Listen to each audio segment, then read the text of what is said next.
Joining us now in studio is Neem Shapira. Thank you so much for being here, and a huge accomplishment, with a lot of charged energy as you're making this film. I mean, given that you've done so much work prior to this, music videos, commercials, was this just something when October 7th happened and we started seeing this, it was just this call to action, like this existential reaction inside? Thank you so much for having me. Of course. I didn't want to make this movie. And, I've been living in New York for 13 years. My accent doesn't go away. I'm Israeli, but I'm also American. And for me, as a New Yorker who knows every corner in the city, I'm like, this is where I shop. This is where I cut my hair. So it started from, how can I help? Thousands of miles away from the actual war. How can I change conversation in New York, conversations about empathy, about belonging, also about freedom of speech. And it was also my way of dealing with questions that I had in my brain, working on the film while the war is still going on. And then touring with it between October 7, 2024 to October 7, 2025. At every screening, the situation, you can't enter the same river twice because you're not the same person and it's not the same river. The film changed every time because the political situation changed, death tolls changed, hostage numbers was changed, who's alive, who got out.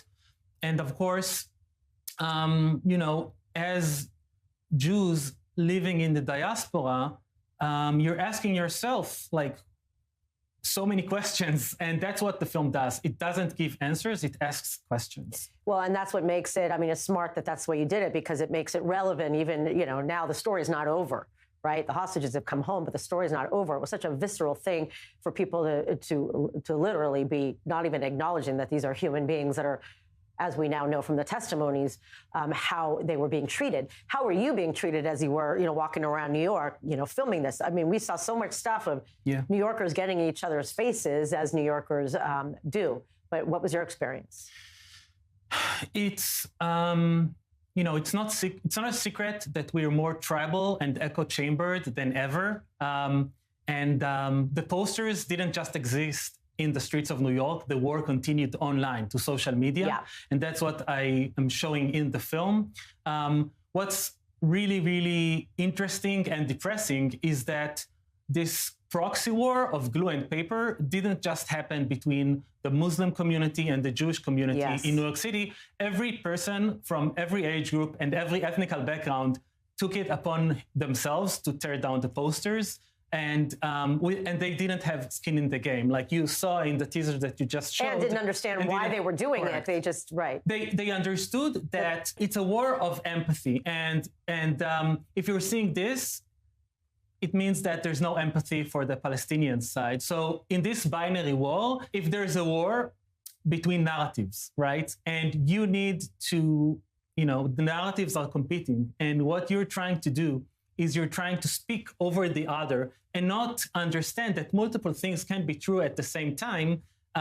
That's hard for a human brain to compute. So yes, I've faced a lot of people ostracized me from my communities and inner circles and friendships that I have formed in the past decade. But when I screened it all across the United States, I heard, horrible stories. And, we are not hostages in Gaza. We don't have missiles and rockets on our head, but still, kids were treated in the most horrible way in high schools and in universities, just because they are Jews, even without having any political opinion stated in the open or, in closed doors. So you really saw silence from religious leaders all around the United States.